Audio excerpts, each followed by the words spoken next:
शुरू करते हैं 10 मिनट में 50 खबरें। देश में लगातार कोरोना वायरस के मरीजों की संख्या बढ़ती जा रही है। अब कोरोना वायरस से पीड़ित इटली के पर्यटक की पत्नी की रिपोर्ट भी कोरोना वायरस से पॉजिटिव आई है। इसके साथ ही अब देश में कोरोना वायरस से संक्रमित लोगों की संख्या 30 तक पहुंच गई है। केंद्रीय स्वास्थ्य मंत्री हर्षवर्धन आईजीआई एयरपोर्ट पहुंचकर निरीक्षण किया। मंत्री ने कहा कि कोरोना वायरस के चलते एलएनजेपी हॉस्पिटल में 11 आइसोलेशन रूम बनाए गए हैं। दिल्ली के डिप्टी सीएम मनीष सिसोदिया ने ऐलान किया कि दिल्ली में सभी प्राइमरी स्कूल 31 मार्च तक बंद रहेंगे। इसके साथ ही दिल्ली सरकार ने अपने दफ्तरों में बायोमेट्रिक अटेंडेंस को अस्थायी तौर पर बंद करने का फैसला किया। राजस्थान में कोरोना के 4 नए संदिग्ध केस सामने आए हैं। ये संदिग्ध मामले जयपुर, जैसलमेर, दौसा के बाद कोटा में आए हैं। इन सभी कोरोना के संदिग्धों को आइसोलेट किया गया है। इनके सैंपल वायरस जांच के लिए दोबारा भेजे गए हैं। कोरोना को लेकर चिकित्सा मंत्री रघु शर्मा ने लोगों से सावधानी बरतने की अपील की है। रघु शर्मा ने कहा कि राजस्थान में स्थितियां हमारे नियंत्रण में हैं। कांग्रेस प्रदेश प्रभारी अविनाश पांडे ने कोरोना को लेकर सावधानी बरतने पर जोर दिया। उन्होंने सीएम अशोक गहलोत और चिकित्सा मंत्री डॉक्टर रघु शर्मा की तारीफ करते हुए कहा कि उन्होंने बिना समय गंवाए इस मामले को गंभीरता से लिया।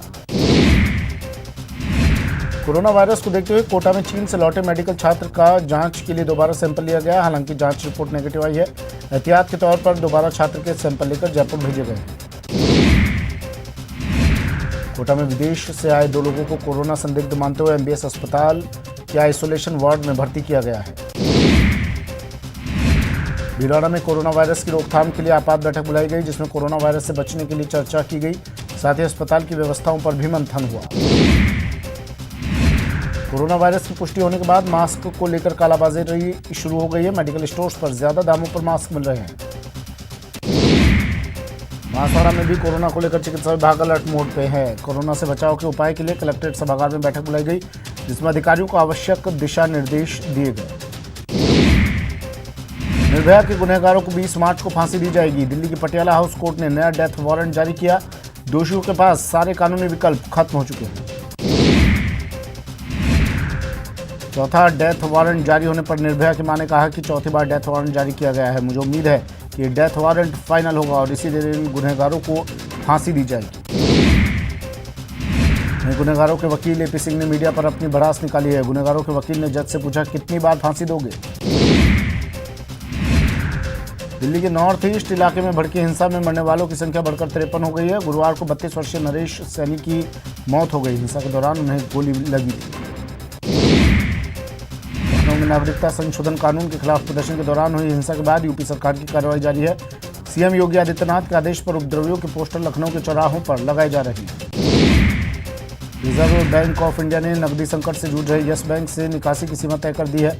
आरबीआई के इस आदेश के बाद अब ग्राहक 50,000 रुपये से ज्यादा नहीं निकाल सकेंगे। आरबीआई के अनुसार फिलहाल ये रोक 5 मार्च से 3 अप्रैल तक लगी रहेगी। अयोध्या में भगवान राम का भव्य मंदिर बनाने में अब श्रद्धालु भी अपना योगदान दे सकेंगे। मंदिर निर्माण के लिए श्री राम जन्मभूमि क्षेत्र ट्रस्ट के नाम से एसबीआई में करंट अकाउंट खोला गया है, जिसमें श्रद्धालु मंदिर निर्माण के लिए दान दे सकते हैं। सुप्रीम कोर्ट ने पाटीदार और कांग्रेस नेता हार्दिक पटेल को बड़ी राहत दी है। गुजरात में पाटीदार आरक्षण आंदोलन के दौरान हुई हिंसा के सिलसिले में पटेल को 6 मार्च तक अग्रिम जमानत दे दी।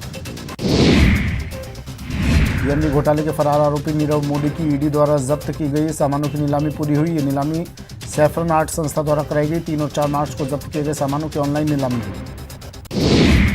मुंबई के चिंतामणि प्लाजा बिल्डिंग में आग लग गई। हालांकि आग के कारणों का खुलासा नहीं हुआ है। बिहार के सीएम नीतीश कुमार नियोजित शिक्षकों के वेतन में 20% की बढ़ोतरी करेंगे। साथ ही सेवा शर्त भी लागू होगा।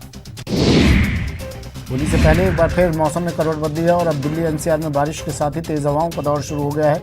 दिल्ली के कई इलाकों में देर शाम को बारिश का दौर शुरू हुआ तो काफ़ी देर तक चलता रहा। वहीं नोएडा और गाजियाबाद के भी कुछ इलाकों में हल्की से तेज बारिश हुई। प्रदेश में बेमौसम बरसात को लेकर सीएम गहलोत ने चिंता जताई है। सीएम ने ट्वीट कर कहा कि प्रदेश के कई जिलों में बारिश के साथ ओलावृष्टि से फसलों को हुए नुकसान की जानकारी चिंताजनक है। संकट की घड़ी में सरकार किसानों के साथ है।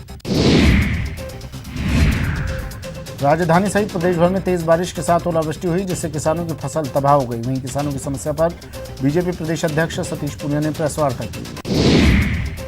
कोटा शहर में बीती रात को मौसम बिगड़ा और शहर में तेज हवाओं के साथ बारिश हुई। बारिश के होने से क्षेत्र के किसानों में खड़ी फसलों को लेकर चिंता बढ़ गई। जयपुर में गुरुवार को मौसम का मिजाज बदला। प्रदेश के कई हिस्सों में भी ओलावृष्टि और बारिश हुई। तेज बारिश से जहां लोगों को परेशानी हो रही है, वहीं अन्नदाता की टेंशन भी बढ़ गई है। चूरू में भी मौसम का मिजाज बदला बदला सा नजर आ रहा है। अचानक ओलावृष्टि से ठंड बढ़ गई है, वहीं किसानों की मुश्किलें भी बढ़ती नजर आ रही है। करौली और टोडाभीम क्षेत्र में भी अचानक मौसम बिगड़ा और तेज गर्जना के साथ बारिश हुई। कई इलाकों में ओले गिरे, जिससे क्षेत्र में लहला रही चने, गेहूं की, सरसों की फसल को भारी नुकसान पहुंचा है। सीएम गहलोत ने राज्यपाल से मुलाकात की, जिसके बाद मंत्रिमंडल विस्तार की अटकलें तेज हो गई है। वहीं प्रदेश प्रभारी ने कहा कि इस महीने के अंत में मंत्रिमंडल विस्तार का ऐलान हो सकता है। सीएम अशोक गहलोत ने एविएशन क्षेत्र में बढ़ती संभावनाओं और युवाओं को रोजगार के बेहतर अवसर देने के लिए राज्य में बंद पड़े फ्लाइंग स्कूल को फिर से शुरू करने के निर्देश दिए हैं।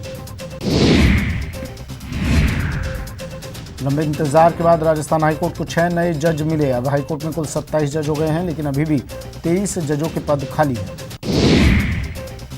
गुरुवार को नागौर सांसद हनुमान बेनीवाल द्वारा गांधी परिवार पर टिप्पणी करने पर लोकसभा में जमकर हंगामा हुआ, जिसके बाद हंगामा कर रहे कांग्रेस के 7 सांसदों को निलंबित कर दिया गया।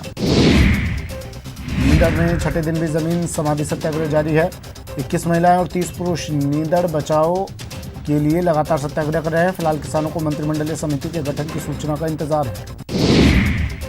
माध्यमिक शिक्षा बोर्ड 12वीं की परीक्षाएं गुरुवार से शुरू हो गई। बांसवाड़ा में 162 केंद्रों पर परीक्षाएं हुई। परीक्षा के लिए 22,246 परीक्षार्थी पंजीकृत किए गए हैं।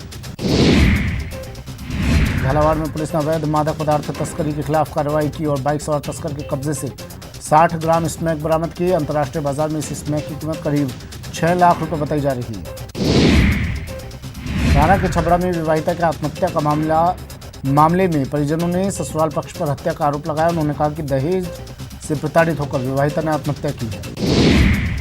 बांसवाड़ा के बिलड़ी गांव में अज्ञात वाहन की चपेट में आने से 2 बाइक सवार युवकों की मौत हो गई, जबकि इस हादसे में एक गंभीर घायल को उदयपुर रेफर किया गया है।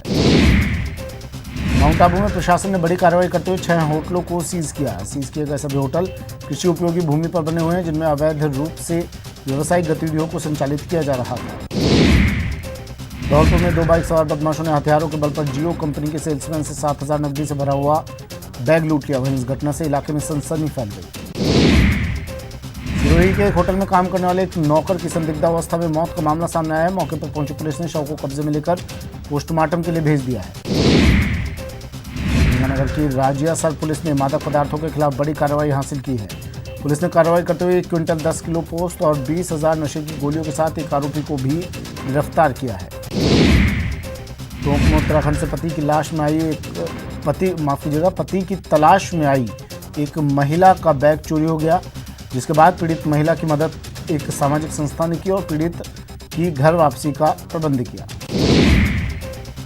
करौली में हुए रोडवेज बस स्टैंड पर मॉक ड्रिल से यात्री सख्ते में पड़ गए। मॉक ड्रिल के दौरान बस में बैठे यात्री ने 2 पुलिसकर्मियों को बदमाश समझकर पीट दिया, जिसके बाद स्पेशल टीम ने पीड़ित पुलिसकर्मियों को जीप में बैठाकर थाने ले गए। कोटा के मोड़क थाना क्षेत्र में कुएं में गिरने से एक महिला की मौत हो गई। ग्रामीणों की मदद से महिला के शव को कुएं से बाहर निकाला गया। पुलिस ने मामला दर्ज कर जांच शुरू कर दी है। धौलपुर में अज्ञात वाहन ने 2 बाइक सवार को टक्कर मार दी, जिसमें एक युवक की मौके पर ही मौत हो गई, जबकि दूसरे ने इलाज के दौरान दम तोड़ दिया। आईसीसी महिला टी20 विश्व कप के फाइनल मुकाबले में 8 मार्च को इंडिया की टक्कर मौजूदा चैंपियन और मेजबान ऑस्ट्रेलिया से होगी। ऑस्ट्रेलिया ने दक्षिण अफ्रीका को सिडनी में खेले गए दूसरे सेमीफाइनल मुकाबले में डकवर्थ लुइस के जरिए 5 रन से मात दी है। टाइगर श्रॉफ और श्रद्धा कपूर की फिल्म बागी 3 आज पर्दे पर रिलीज हो रही है। इस फिल्म को अहमद खान ने डायरेक्ट किया है। ये फिल्म बागी फ्रेंचाइजी की 3री फिल्म है। देश भर में फैले कोरोना वायरस के कहर से सलमान खान ने भी अपनी upcoming film Radhe your most wanted भाई की थाईलैंड शूटिंग कैंसिल कर दिया। थाईलैंड में शूट होने वाले सीक्वेंस की शूटिंग मुंबई में की जाएगी। साउथ डायरेक्टर एस राजामौली की अपकमिंग फिल्म के जरिए आलिया भट्ट और अजय देवगन साउथ फिल्मों में डेब्यू कर रहे हैं। फिल्म में एनटी रामाराव जूनियर, रामचरण, आलिया भट्ट और अजय देवगन हैं।